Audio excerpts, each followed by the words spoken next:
है, बिल्कुल है, कंटिन्यू यही हो रहा है। 150 किलोमीटर पहले, 100 किलोमीटर पहले, 90 किलोमीटर पहले गाड़ियों को रोक दिया जा रहा है भीड़ भाड़ होने की वजह से। और जो भगदड़ बची है 2 किलोमीटर 3 किलोमीटर दूर वहाँ पर आज ये खबर आई है, कल ये कांड हुआ, आज ये खबर आई है, कल तक ये मामला टीवी चैनलों से और अखबारों से नदारद भी हो जाएगा। लगातार लोग ही लोग नजर आ रहे हैं। 30 लोग यहाँ से और वहाँ तक एक ही लाइन, मात्र एक लाइन लगेगी और उन्हें यहाँ से यहाँ तक भी लिटा दें। 30 लोग कितने उसमें आ जाए। अमित शाह जी गए थे, अमित शाह जी के लिए पूरा इलाका खाली करा लिया गया।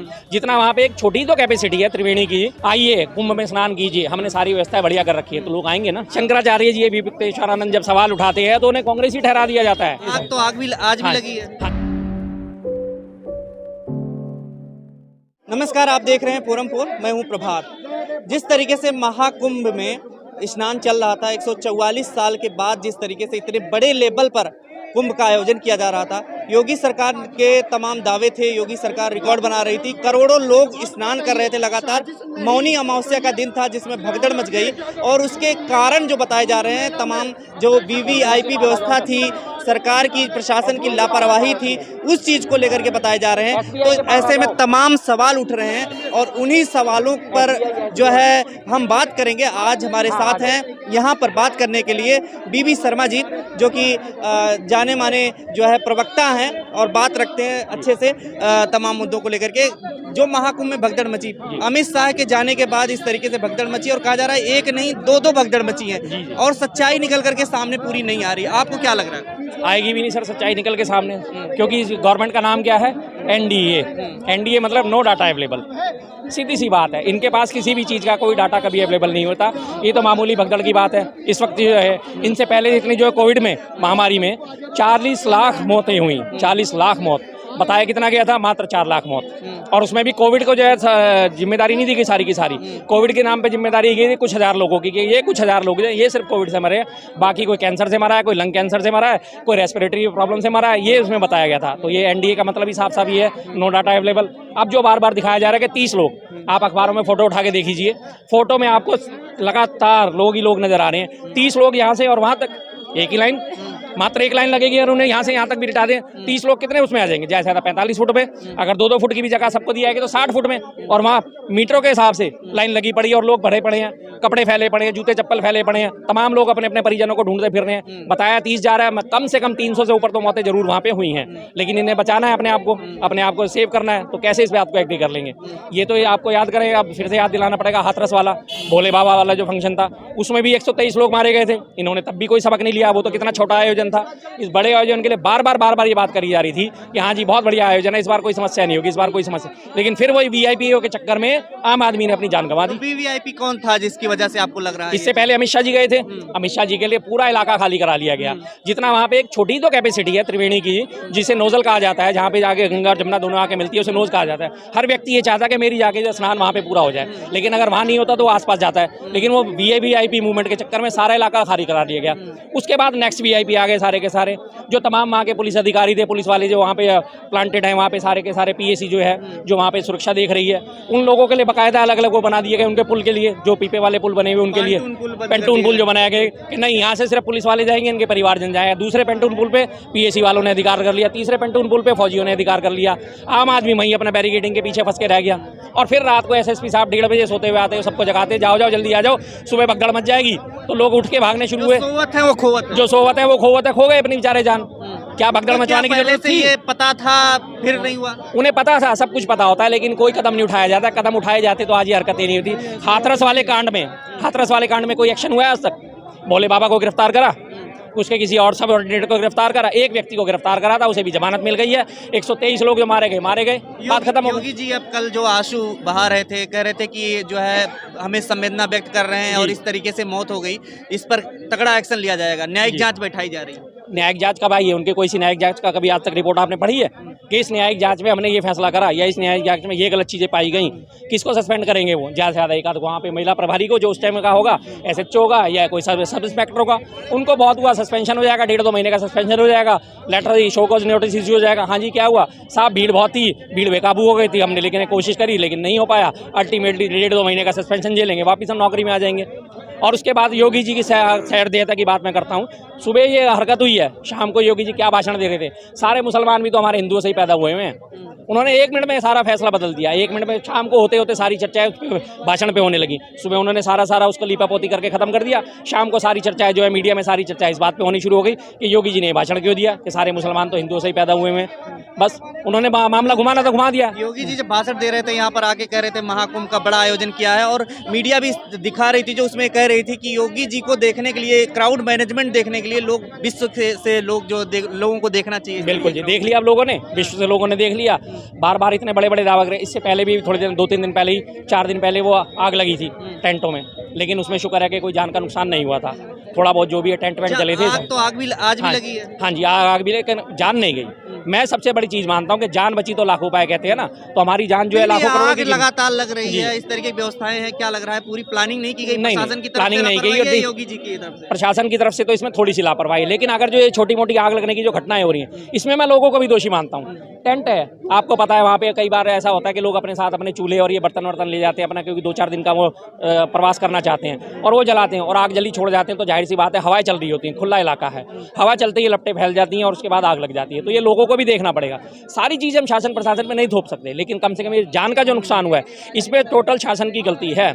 आप जब देख रहे हैं, सबको एक अधिकार होना चाहिए, चाहे वो वीआईपी हो, चाहे वो आम आदमी हो, सबको आपको पुण्य कमाने का जब सब आ रहे हैं तो सबको मौका मिलना चाहिए। आपने वीआईपी मूवमेंट के लिए 3-3 रास्ते ही बंद कर दिए, फिर आम आदमी कहाँ से जाएगा? एक और जो भगदड़ बची है 2 किलोमीटर 3 किलोमीटर दूर वहाँ पर झूसी में, वहाँ का सच्चाई जो है कुछ नहीं आया कि वहाँ पे कितनी मौतें हुई, लेकिन हालांकि दावा किया जा रहा है वहाँ पे भी मौतें हुई हैं। बिल्कुल है, कंटिन्यू यही हो रहा है। 150 किलोमीटर पहले, 100 किलोमीटर पहले, 90 किलोमीटर पहले गाड़ियों को रोक दिया जा रहा है भीड़ भाड़ होने की वजह से, और जो हरकतें हो रही हैं वो सारी की सारी आपके पास न्यूज़ में आएंगी नहीं। और अगर कोई साहसी पत्रकार न्यूज़ में ले भी आएगा तो शायद उसको वही वाला हाल करेंगे जो अंकिता भंडारी हत्याकांड में करा था आज पत्रकार आशुतोष का।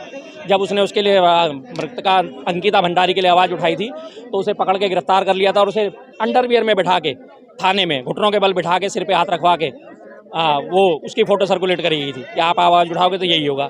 अगर फिर से आवाज़ उठाओगे तो वही हरकत होगी जो कभी एक पत्रकार ने मिड डे मील के ऊपर आवाज़ उठाई थी कि मिड डे मील के नाम पे नमक और रोटी दी जाती है। इतना बड़ा आयोजन था, छोटी मोटी घटना हो जाती है। संजय निषाद जी मंत्री जी हैं, वो भी कह रहे हैं, और लोग कह रहे हैं कि गिद्ध की तरह विपक्ष बैठा हुआ था कि इस तरीके का इंतजार कर। अगर किसी की जान जा रही है और उसके ऊपर हम आवाज़ उठा रहे तो क्या हम गिद्ध हो गए?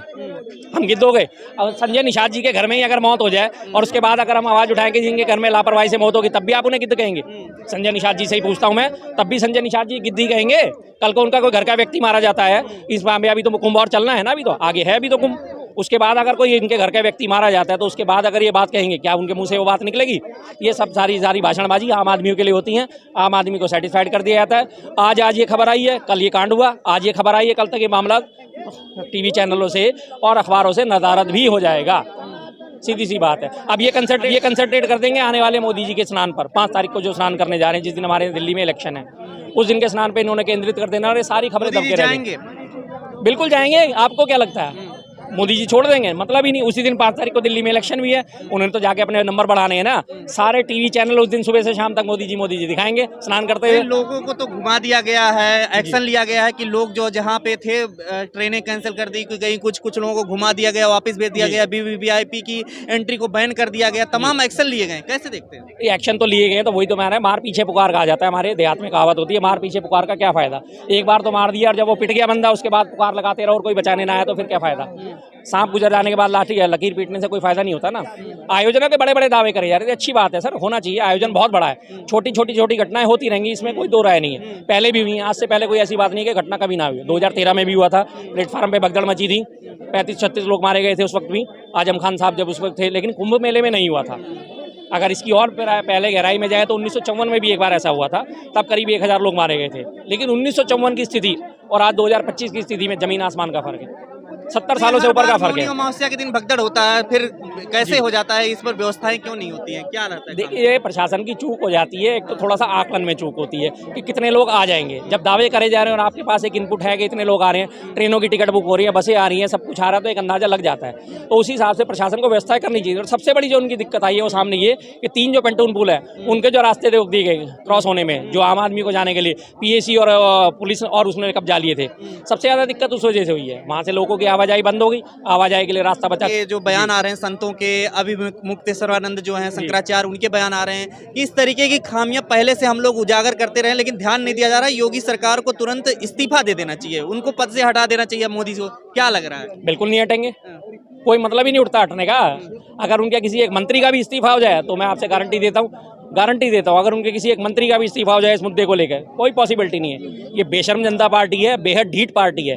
ये कितने भी बड़ी से बड़ी वारदात हो जाए, ये बैकफुट पे नहीं आते कभी भी, ये इस्तीफा देने वाले लोग नहीं है। शंकराचार्य जब सवाल उठाते हैं तो इस पर ध्यान क्यों नहीं जाता है योगी? नहीं, शंकराचार्य जी, मुक्तेश्वरानंद जब सवाल उठाते हैं तो उन्हें कांग्रेस ही ठहरा दिया जाता है। उन्हें कहा जाता है ये कांग्रेस की भाषा बोल रहे हैं, ये कांग्रेस को सपोर्ट कर रहे हैं, जबकि वो मेले में जो है व्यवस्था है उन पे उंगली उठा रहे हैं। भाई साहब, अगर आपको कोई बता रहा है, हमारे घर में भी आयोजन हो रहा है, अब मैं छोटी सी बात करता हूँ, हमारे घर में कोई शादी ब्याह होता है, हम 4-5 लोगों को अपनी ड्यूटी लगाते हैं, और अगर वो हमें बता दे नहीं भाई साहब यहाँ पे ये दिक्कत है, दूध अगर आ गया, फटा हुआ आ गया, तो हम फटे हुए दूध की चाय नहीं बनाएंगे ना, तो वो हमें बताएगा ना।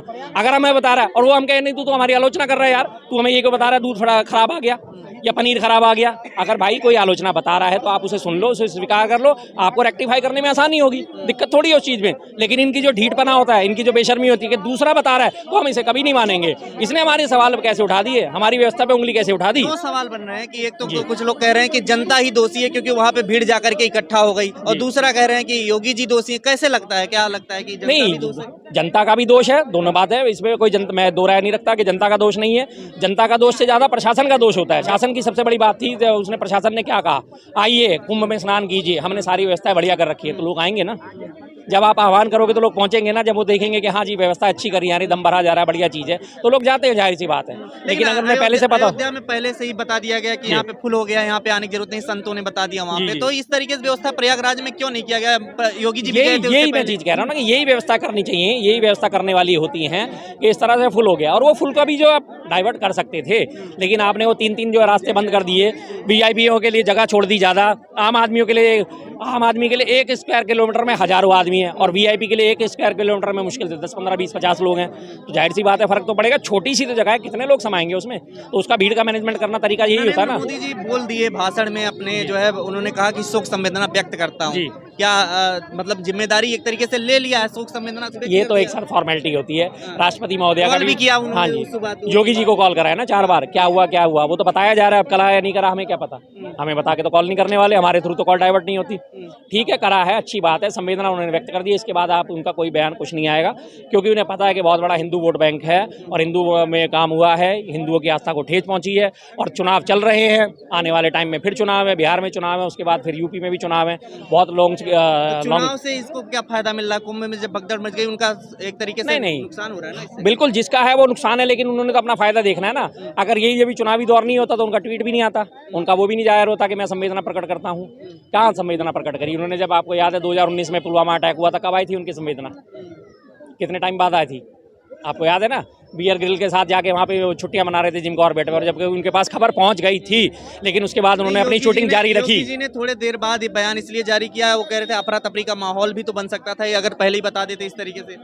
जी बिल्कुल नहीं, वही तो मैं बात कर रहा हूँ, दो विरोधाभासी बातें यहाँ सामने आती हैं। एक तरफ आप कहते हो जी काम बहुत बढ़िया हुआ है, बिल्कुल चाक चौबंद व्यवस्था है, दूसरी तरफ आप कहते हो बार बार उसी चीज़ को आप गलत ठहराने की कोशिश करते हो, यानी ऐसा कर देते तो ऐसा हो जाता है, वैसा कर देते तो वैसा हो जाता है। सीधी सी बात है, जो चीज़ गलत है उसे स्वीकार करिए, आपकी खामी है, आपकी कमी हुई है, उसे तहे दिल से स्वीकार करिए, और आगे आने वाले टाइम में कोई भी नया मेला आता है, कुछ भी आता है, उस पर इस चीज़ की व्यवस्था बनाने की कोशिश करनी चाहिए। इससे पहले एक ट्रेलर हम देख चुके हैं, हाथरस कांड, 123 लोग मारे गए थे, वहाँ तो बहुत ही कम लोग थे। उन चीज़ों का ध्यान रखना बहुत जरूरी होता है। अखिलेश यादव ने एक ट्वीट किया है जिसमें कुछ लोग भोजन बना रहे हैं, उनके ऊपर इंस्पेक्टर एक बालू डाल रहा है भोजन पर। क्या ये सब चीज़ें जो हो रही हैं वहाँ पर सीसीटीवी लगे हुए हैं, तमाम व्यवस्थाएं कैसे?